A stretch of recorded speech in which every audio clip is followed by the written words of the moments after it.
So this video is going to go over kind of the rest of our neuro exam and touch on increased intracranial pressure and a few other things to do with the brain. So this is kind of the companion lecture to the stroke video that we did, the stroke lecture.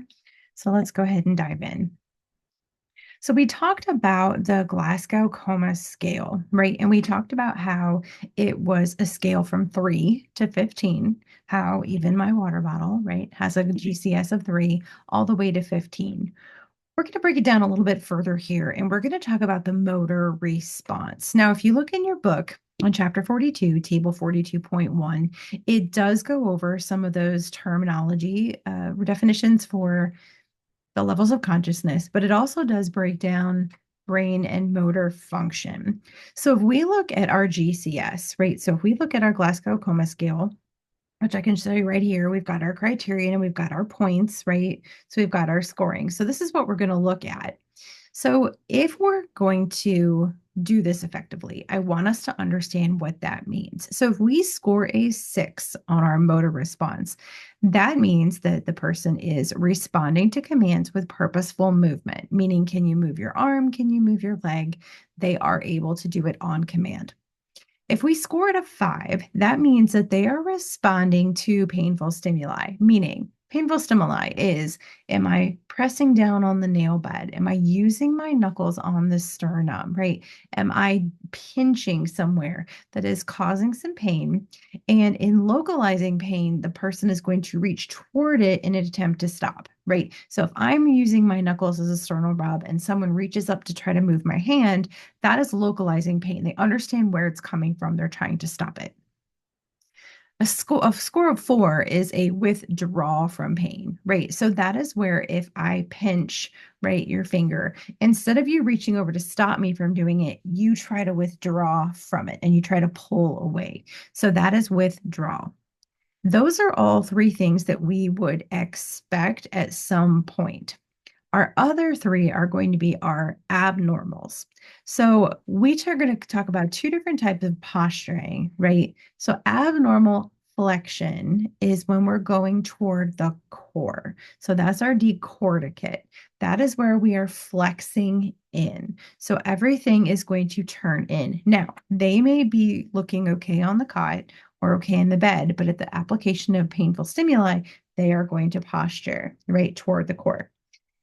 One step beyond that then is going to be decerebrate, and that is in response to a noxious stimuli, a sound, a smell, pain. They are going to withdraw and they're going to push away and they're going to internally rotate everything toward the middle, but push out. So it's extension and internal rotation. The very worst you can get is zero response. Okay, no movement whatsoever. So if you look at on the left side here, you can see the difference in the posturing. Now, when I first started, thought they would be laying just like that, and that's what I would see. What I'm finding, and what I have found, is that if they get in this position and you pull their arms down, they will go back to that position, right? So it doesn't have to be, it's rigid when they're in that position, but they can still be sometimes repositioned. Okay. So that's the difference between the decorticate and the decerebrate and what it means when we're talking about our motor response, just so that you understand where we're at with this. So, in addition to our motor response, okay, when we're talking about deterioration of our neurological function, what are the things that we're going to see? One of the things is going to be irregular respiratory patterns. And the example that I gave you is Shane Stokes. And that is an irregular breathing pattern where it will be very fast and shallow, followed by very deep, maybe with some periods of apnea. And that is where the body is not coordinating the respiratory effort for what the body needs. Another response is going to be your pupils and your eye movement. So when you're shining a light in those pupils, right?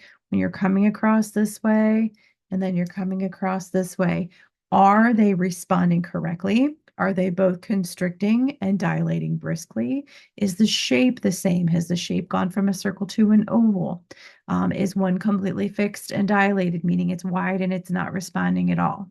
The other one is an oculomotor response. And that is where if you take someone's head and you turn it from side to side, the eye should stay midline, right? So your eye should stay here, your eye should stay here. In abnormal movement, as you turn, the eyes will go with the head. And that is not what we want to see. Okay. And when we're talking about level of consciousness, go back to that CVA lecture and go back to that PowerPoint where we've broken down what all that terminology is. So you know exactly you're progressing from fully awake all the way down to persistent vegetative state. So you understand the different levels. I say this because we're going to talk about a couple different topics here. We're going to start with traumatic brain injury, right? And this has a lot of meanings.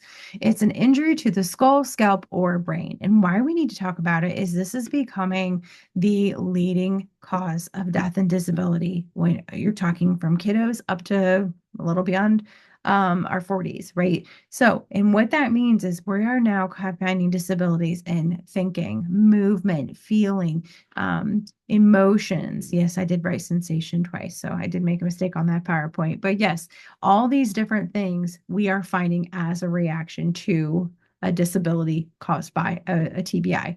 So, military, we know that concussive blasts then cause a disruption, crashes, bikes, four-wheelers, motorcycles, right?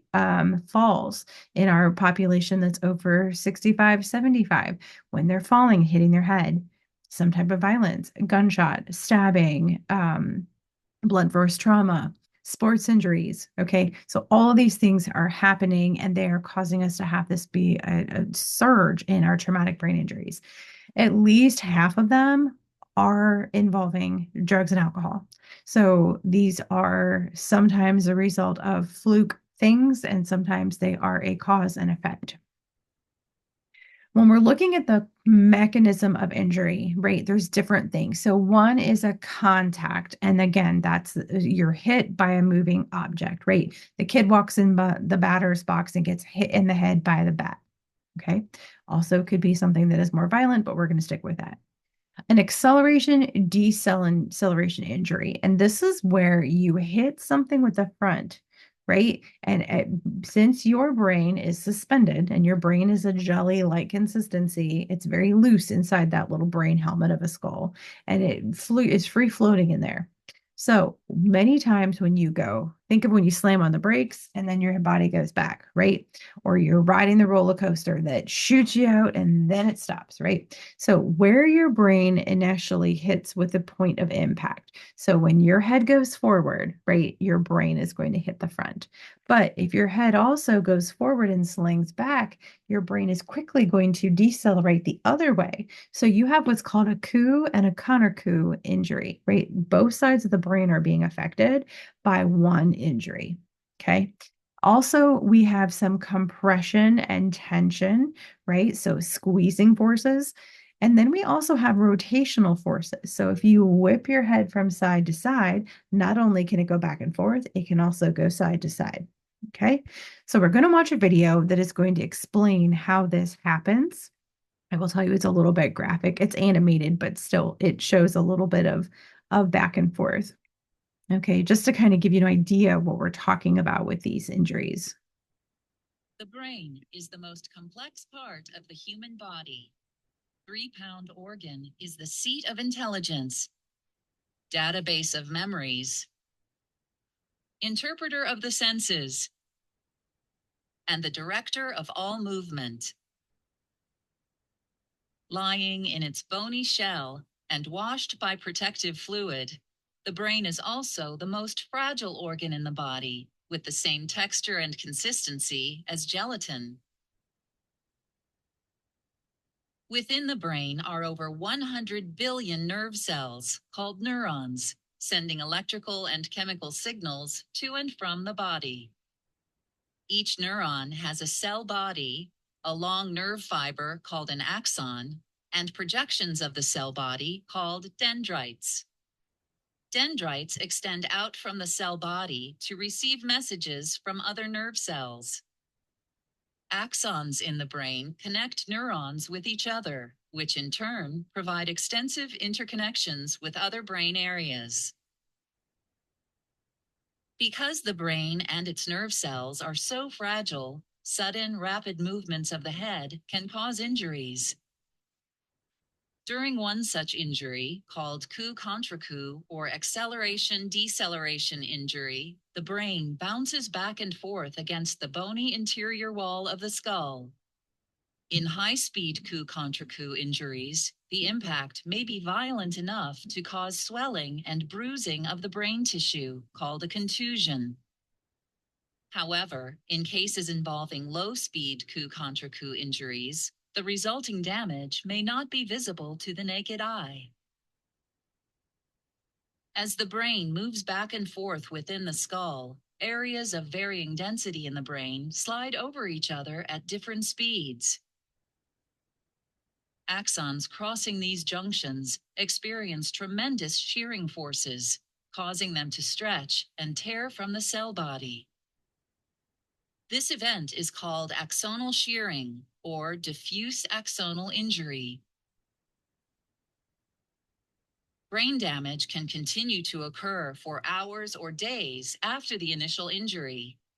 Damage to the axons can lead to a breakdown of communication among neurons in the brain. The torn axons quickly degenerate, releasing toxic levels of chemicals called neurotransmitters into the extracellular space. In turn, many of the surrounding neurons begin to die over the next 24 to 48 hours, worsening the initial effects of the injury.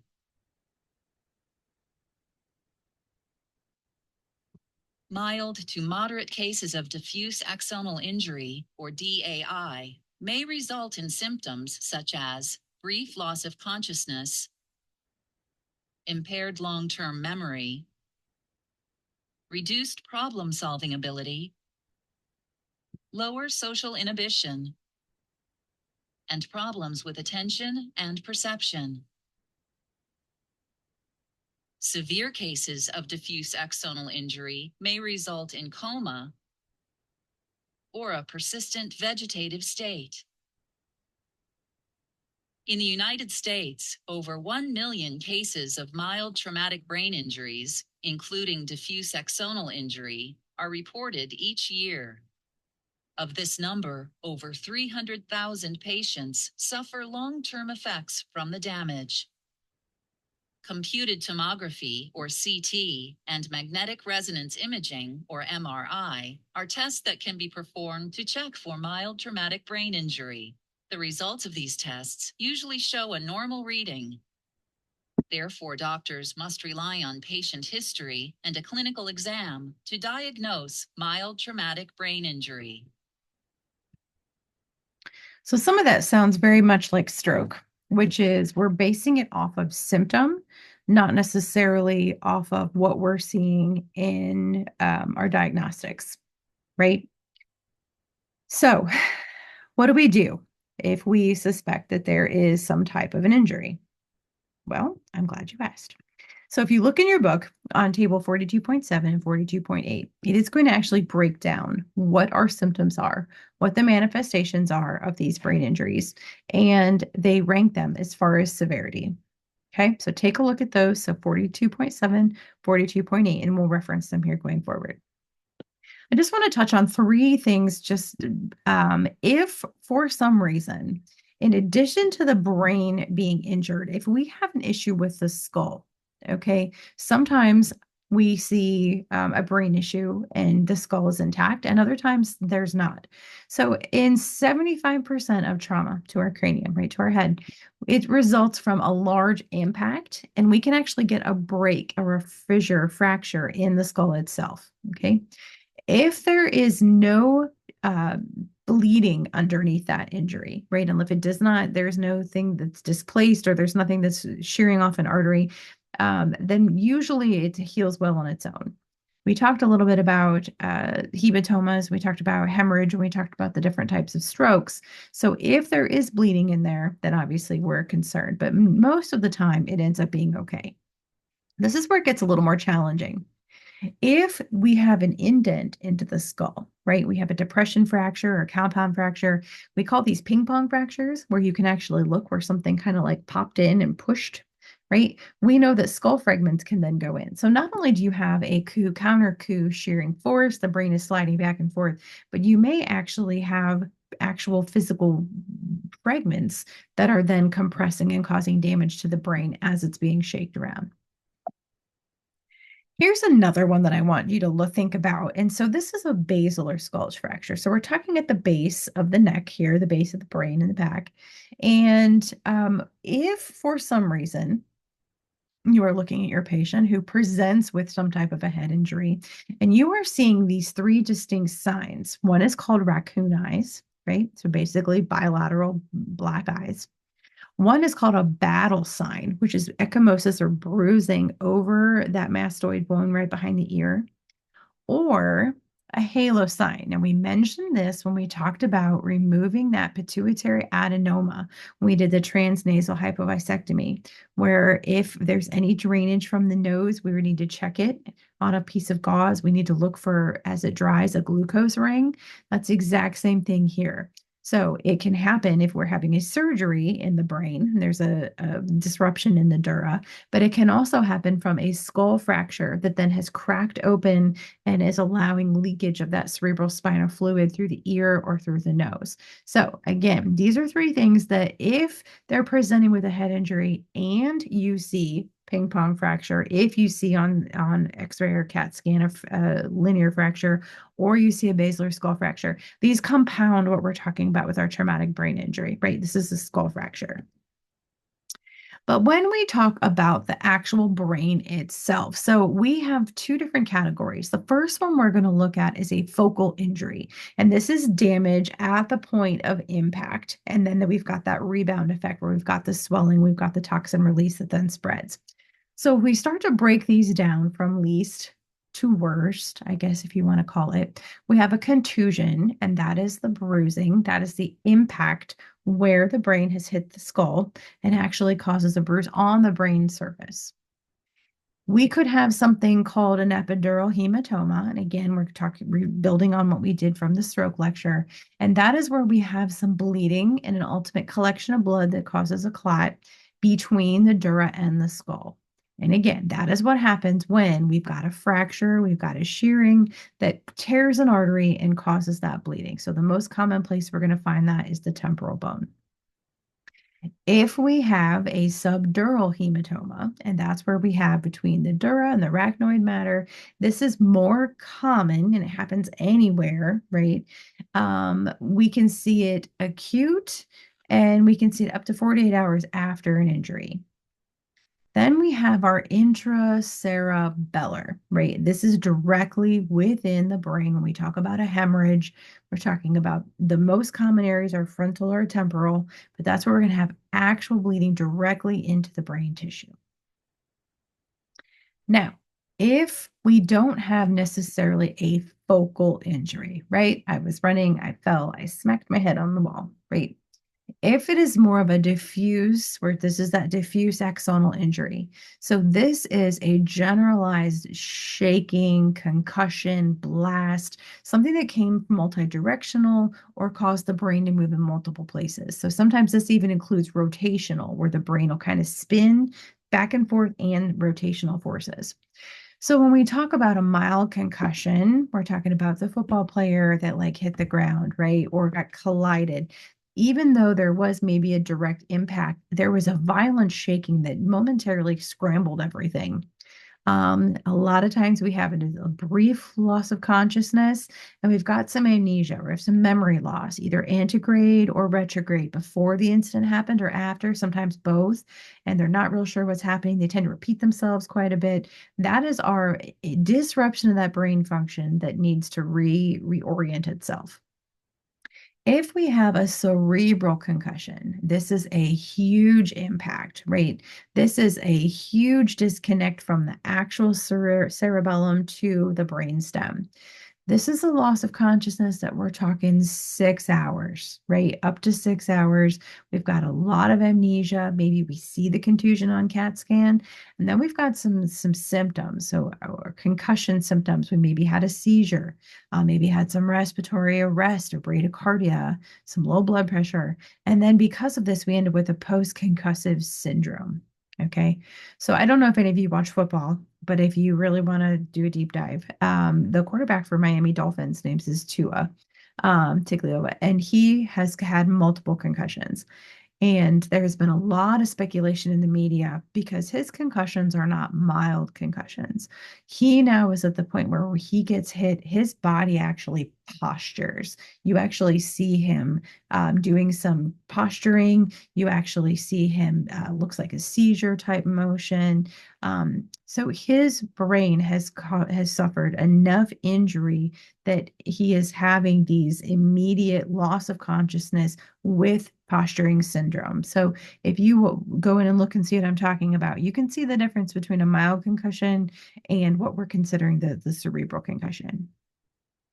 Then we have our diffuse axonal injury. Okay. And this is what we talk of with our traumatic brain, where we see the people that are intubated with severe loss of function, right? This is our high speed acceleration, deceleration. So we're talking our car accidents, we're talking our falls, we're talking our military that are involved in explosions. This is immediate loss of consciousness and coma. So this is a total disconnect in function. 50% of our brain injuries and 35% of our deaths come from this axonal injury. And when you watch it on the animation, you can see where not only do we have death at that initial nerve cell, but then it spreads. So this is not even here's where we found you. This is the worst it's going to get. We've got some massive diffuse injury that happens.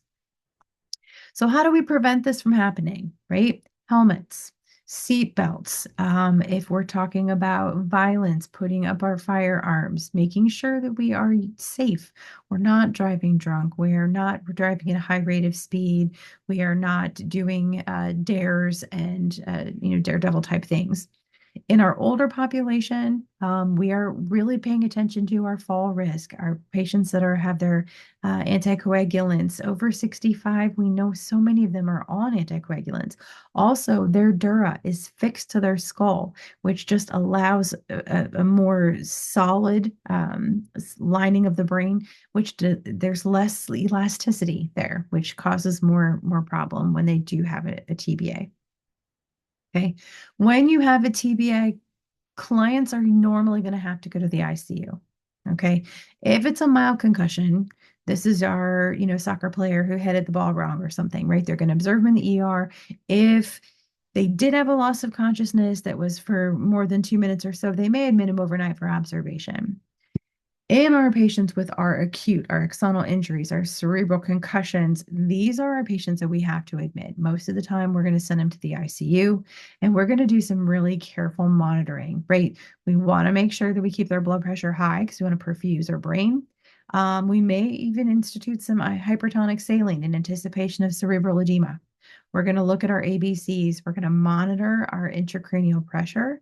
And if that pressure is going too high, we're going to use medications like mannitol, which is an osmotic diuretic, which is going to pull the fluid out to keep that brain from swelling and causing more crushing injury. Okay. So surgical interventions we can do. We can also go in, we can do a burr hole where we go in and kind of suck out the clot. We can do a craniotomy, which is actually where we cause an opening and to actually open it up and pull it out. Or we can do a craniectomy, which is when we actually take apart that skull. Right, we take that flap out. And I know that I think we've had a discussion about the patient we had recently who had the skull flap actually implanted in their body to keep it perfused so they could put it back in later. Lots of different things we can do, but the main point is we don't want that brain to swell without an opening or an avenue so that we can have some release. We need a release valve. Otherwise, it's going to continue to just cause more and more damage. So these are emergency life-saving procedures. And again, the goal is to keep the brain from swelling. We can use our osmotic diuretics. We can use our steroids, our dexamethasone. That's going to keep the inflammation down. But again, anytime we have an opening or break in that closed system, we have a risk for infection. And we're also going to have a risk of changing our intracranial pressure. Okay. So there's a video here on how to do a burr hole. I'm also going to show you a video on how to do a craniotomy. just to kind of get an idea of how invasive these are. Okay, so so here is the burr hole. I'm sorry, I have the burr hole video pulled up, and you can watch the craniotomy, craniectomy here. Burr hole drainage.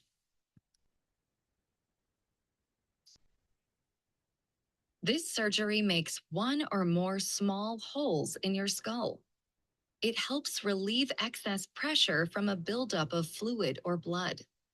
If we don't relieve this pressure, it can damage your brain. To begin, we numb your scalp. You may be given medicine to make you feel relaxed, or you may be put to sleep. Now, we make a small incision in your scalp. Through this incision, we use a special drill to make one or more small holes in your skull. Beneath the skull is a layer of tissue called the dura that covers the brain. We open the dura to let the excess fluid drain out. This reduces pressure inside your skull. Once the pressure is relieved, we may close the dura and scalp immediately, or we may need to put a temporary drain in this opening so the fluid can continue to drain. The drain will be removed later. When the procedure is done, you're watched closely. Follow your care plan for a safe recovery. So you can see there how they have a hole in the brain, the hole in the skull, and they actually do make a little plug cap that they can put back in there so you don't ever have like a cousin Eddie, hair won't lay right kind of situation. But they do have different things that they can go back in and plug it both for aesthetics and for infection risk and for integrity of the skull.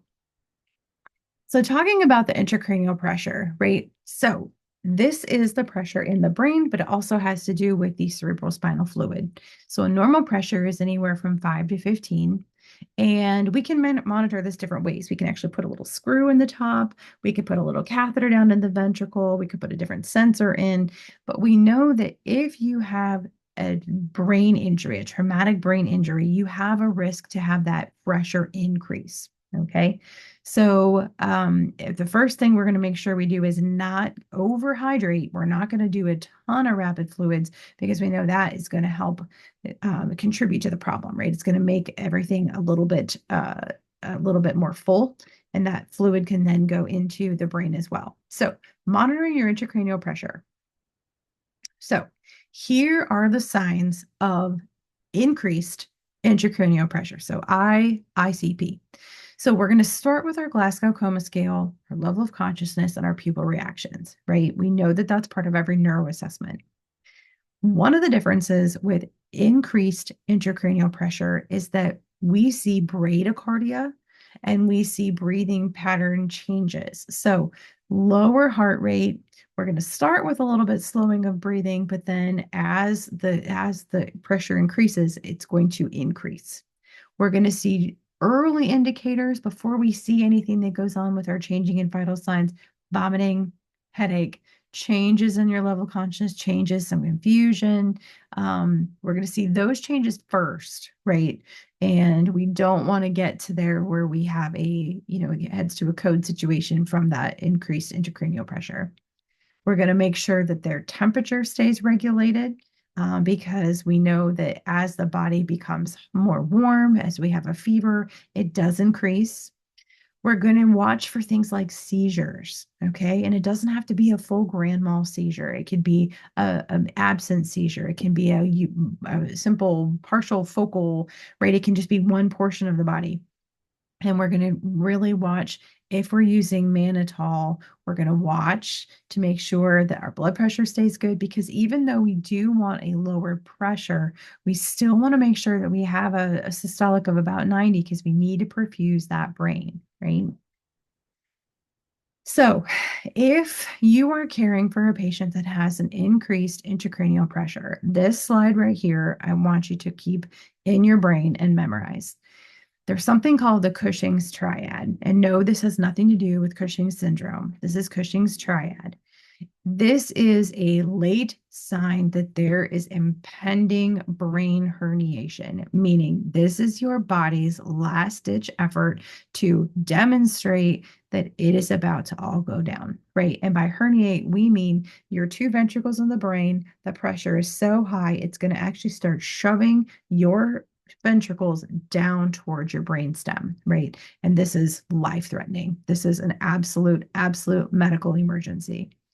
Bradycardia, widened pulse pressures. This means that your systolic is high and your diastolic is low. So the difference between your systolic and your diastolic is getting wider. And we're getting those irregular respirations. Now, any of these on their own is not a good sign. But when these three present together, we call that Cushing's triad. And this means we got to move right now. Okay. So please remember this going forward. If you see this on an NCLEX test, please remember, oh, wait, I think we talked about that. Okay. Because a brain herniation is the equivalent of a brain code, right? That is where we are losing function and we are not sustainable with life. So when we have a herniation, that is where everything pushes down and the part that is going to be the least restrictive, right? So because the skull ends here, it's not going to push against the skull. It's going to start pushing into wherever it can find space. This is where you are going to see fixed dilated pupils. Our actual foundational reflexes will go away. We are going to have Shane-Stokes respiration. We're going to have posturing. We are going to reach the point of no return with our level of consciousness. Okay, so that's how severe this is. When we see someone with increasing intracranial pressure, we have to decrease it. So here's what we need to do. We keep the head of the bed at 30 degrees or a little higher, but 30 degrees is a good neutral spot. We want to keep the head midline neutral position, no pillows, no moving around, no flexing the neck. We are going to keep everything as neutral as we can. We're going to make sure that that airway is patent. We're going to keep the oxygen. We're not really looking at SAT at this point. We're doing ABGs. We want that partial oxygen to be 60 to 90. We want it above there. Here's something that you can do for a brief amount of time. If you hyperventilate, right? If you hyperventilate somebody who's on a ventilator, if you raise that rate and you make it a deep, high rate, it will actually cause vasoconstriction and it'll actually temporarily reduce your cerebral blood flow, which will help to lessen that intracranial pressure. Now, this is not something you want to do all the time, but if this is something that is emergent and you are headed toward herniation, you're going to pull out any tool you have in your kit, and this is one of them. Okay. We're going to avoid anything that's going to trigger that Valsalva, that bearing down reflex or that vagal reflex. We're going to not do any prolonged suctioning. We're going to suction as minimally as we can because we know that causes them to cough and gag, right? We're going to avoid anything where they have to bear down. So stool softeners, making sure everything's nice and loose, that they're nice and relaxed in that point. And we're going to keep everything calm, dim lights, no noise, limiting visitors. If we've got that aunt who's there, we've got a mom that's overbearing that won't shut up, this is where we escort them, right? Because we are at a critical junction here with their being and their function and their brain health, right? So we have to advocate that way. When we're talking about medications, we'd mentioned mannitol. And again, this is an IV medication. You're going to use it very carefully, but it's going to draw fluid from the brain, pull it into that vasculature, and it's going to pull it out. Now, when that happens, we very carefully have to monitor our electrolytes, our fluid status, our urine output to make sure that we are diverting it and we're not shifting. We don't want to end up with low sodium because that's going to cause some issues with our cerebral edema as well, remember? We can prophylactically do something like phenytoin, which is an anticonvulsant. We're going to give that ahead of time because we don't want seizing, right? We know that phenytoin, you have to have a therapeutic level, just like all the anticonvulsants that we talk about. You have to make sure they're therapeutic, and one dose isn't going to do it. But any seizure is going to, again, raise that pressure even higher. And sometimes we call it a barbiturate coma. We're going to actually sedate them to the point where we're going to lower that cellular metabolism in the brain to require less oxygen. We're going to put them on the vent, and we are going to very closely monitor their hemodynamics, their cardiacs, and the ICP so that we can make sure that we are keeping them as still and as calm as possible. Okay. Our education topics for our patients with our traumatic brain injuries. Now, this is assuming that we are on the flip side and we are headed toward recovery. Okay. We're going to teach them it's important to avoid additional head injuries. There's a reason why you see these kids who in high school are no longer playing their sport because they've reached their maximum concussions. And most of them, if you talk to a college athlete or you talk to a high school athlete, they probably have more concussions than what are reported because they know they're close to their limit and they will not report them. They're not going to seek help. They're not going to tell their coach or their parents. I had a lacrosse player at Ashland who her last concussion was so bad. She's a lacrosse player. She plays on the Argentinian national team. She's very, very good. But she was in bed for 16 hours. She lost like a whole day. She was vomiting profusely. She was sweating. She was very, very low blood pressure. She knew the signs and she knew she could not report that concussion because that would be her last one. So making sure we're very clear on what happens. Avoiding alcohol or drugs. Once you've had a brain injury, your body is going to respond differently. Making sure if you're having some memory loss, organizing yourself, making a plan, writing things down, making sure you're doing some therapy. It doesn't necessarily need to be physical therapy, but difficulty focusing, difficulty reading, difficulty finding your words are all things that we need to do in addition to our gross motor movements. Vocational counseling, maybe that you cannot handle your job anymore. Maybe this stress is going to cause you to have not to tolerate the environment. Maybe it's too hot, too noisy, too crowded. You have to think on your feet too quickly, right? Or perhaps you've got some deficits and you're going to need some medical equipment. You're going to need to support your family, and you're going to need to go support to kind of take care of this new person's new chapter as you start to recovery, or you've got these permanent deficits. Okay. There are two videos on here. I'm going to show you one. This is a young guy who had a traumatic brain injury who ended up recovering fairly well. Both of them recovered well, so you can go ahead and watch it if you'd like. They both have happy endings, but the one actually, I'll have him tell you the story. I'll walk just to prove you wrong. Okay, let's shake on it. I was injured when we were getting ready to move into a new home. And so we were just kind of growing and kind of in this transition with all of our kids launching out into the world. In fact, I was packing when I got that phone call that you never want to get. Kyle had been hanging with his girlfriend, Katie, and we were told he had a car accident. His injuries were pretty much the brain injury. And on that night, we were told it was something that he would not be able to come back from.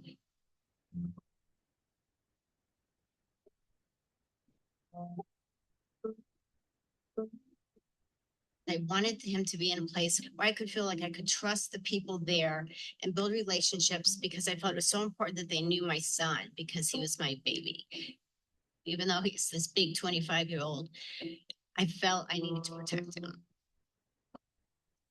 When he first came to Shirley Ryan Ability Lab, he had spent, I'm thinking, 3 to 4 hours a day in therapy, working with the physical therapist, OT, speech, and they gave me things to do also so I could feel like I was part of that care, and I really needed that because as a mom, I needed to do something to help my son. During the time that he was here, we hit a lot of milestones from not being able to communicate to being able to speak his first words. I love you. Yeah. I went from therapists putting him in an upright position through us moving the leg to taking that first step. This is awesome, Kyle. take everything you do very seriously and man, and your best shot. Take advantage of the moment, you know. We are doing amazing. Very motivated to continue to get better. His coordination and balance is amazing. And we're doing lots of on our own therapy, fun things, biking, we start fishing in the spring, rock climbing. I was wanting to do paramedic firefighter before the accident, something more like nursing. Like I like to feel comfortable in things. I think about all the people on our journey that have contributed to this. Yes, Shirley Ryan Ability Lab, they're known for being at the leading edge of research and science. So that Ability Lab, if you remember when Jamie Foxx ended up having his event where he had whatever it was, whatever undisclosed, that is where he went to for neuro rehab and neuro ability to obtain the best care that they could. So that is a very well-known place. And you can see where it is a complete process of having to relearn everything and kind of adapt to your new normal after a pretty significant TBI. So that said, I would like to go over some practice questions with you, just to give you a kind of an idea of what we're looking at. So a nurse caring for a client with increased intracranial pressure has an order for mannitol. Which adverse effect should you monitor? Hyperglycemia, hyponatremia, hypervolemia, or oliguria? And the answer is B, right? So we talked about that with the mannitol. You want to make sure you are watching your electrolyte balance because, as we talked about in the adrenal and pituitary lecture, we know that low sodium also causes some reflex cerebral edema. All right, caring for a client admitted following an MVC, which is a motor vehicle collision. They're unresponsive, but they have spontaneous respirations of 22 and a laceration on the forehead. What is our priority? Neck stabilization, inserting a G tube, monitoring our pulse and BP, or establishing IV access and starting fluids. Okay, our answer is A. So our airway breathing circulation, so we know they're breathing on their own, right? We want to make sure that we immobilize the neck to prevent any further injury because we do not know what it is going to be, right? They're unconscious, they're unable to tell us if their neck hurts. So until we know, we're going to put on that C collar, we're going to hold C spine to prevent any additional injury that may be worsening the situation. Okay, caring for a client who was just admitted following surgical evacuation of a subdural hematoma, right? So maybe they had that burr hole or had that craniotomy. What assessment is our priority? We have the coma scale, cranial nerve function, oxygen saturation, and pupil response. Okay, and we're going to go back to our ABCs. We know that those other things are important, but our top priority, we're still going with our ABCs, right? So even though we have a brain issue, they're post-op, and we want to make sure that we keep that brain perfused with oxygen. So that's going to be our top priority. The other ones are okay, but our top priority is going to be airway, breathing, circulation. When you're caring for a client with a closed head injury with elevated ICP of 16, and remember what our normal was, we want it to be below 15, which actions decrease our potential to increase our intracranial pressure? So what are we going to do to keep it from getting worse, right? Select all that apply. Suction frequently, decrease the noise, elevate the head, administer a stool softener, or keep them well hydrated. Okay, the answer is B and D. We talked about how suctioning increases your intracranial pressure. We should do it just when needed. Hyperflexion of the neck, we don't want to do that. We want the head in upright, neutral position. And E, overhydration, we know should be avoided. So we don't want to rapidly infuse that fluid. We want to make sure that we are monitoring carefully, but not overhydrating. So if you look at the wording, it says well hydrated. It doesn't say what we're doing. So that I pulled this from a text bank because I wanted to kind of show this is how we think about we talked about earlier, rapid and overhydration can also impact our intracranial pressure.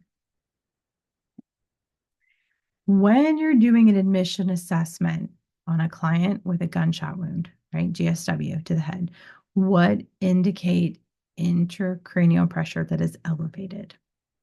Headache, dilated pupils, tachycardia, some posturing toward the core, right, or flexion posturing, or hypotension, right? A, B, and D. So C, we know bradycardia is what we see with increased intracranial pressure. That is very different from what we've heard from other things. And hypertension is a finding of intracranial pressure, not hypotension. Okay. All right. When you look at your model, our module in Canvas, you're going to see a couple different video links that have to do with brain tumors. Here's the thing. I know you have covered cancer and I know you've covered tumors. So I'm going to put a couple links in there. This is not tested, but I really do want you to at least know three things. These are the three things I want you to know. Okay. This is again, NCLEX, not necessarily for me, for my test. I want you to know that there is primary and secondary brain tumors, right? We have our primary, which originates in the brain. We have our secondary, which means it traveled from other places and is a metastasis, right? So I want you to know that there's primary and secondary. I want you to know a glioblastoma. I want you to know that that is rapidly growing and very quickly spreading. So it's a brain tumor that's often malignant and is very rapidly spreading. Okay, very high, highly aggressive cancer, very difficult to treat. I want you to know there's a meningioma, right? And that is something that is typically a right? So benign, a non-cancerous tumor that can form in the meninges, which is a covering of the brain. Okay, so there's so many different types of brain tumors. We could like go down the rabbit hole forever. A lot of the treatments are the same. We're going to talk about intracranial pressure, talk about burr hole or the craniotomy.